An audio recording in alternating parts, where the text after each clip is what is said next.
Alam nyo ba na mayroon tayong 5 bagay na hindi dapat ginagawa pagkatapos natin kumain? 5 lang ang tatandaan nyo. S, S, S, F, D. Ang unang S ay ang sleep. Bawal matulog pagkatapos kumain kasi nasisira ang metabolismo natin.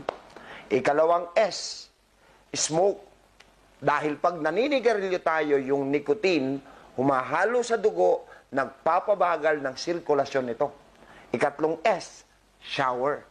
Pag nagsashower tayo, lumalamig ang nerves ng kamay at paa na nagbabagal din ng sirkulasyon ng dugo.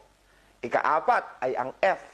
Mali ang kumakain tayo ng fruits pagkatapos kumain dahil ang enzyme dapat kinakain bago ang meals. At ikang huli, yung drink tea. Bawal tayong magtsaa dahil ang tsaa ay may acid at ang acid dapat nauuna bago kumain. Yang 5 na yan ay hindi dapat natin ginagawa. Dito nyo lang nalaman sa Alam Nyo Ba?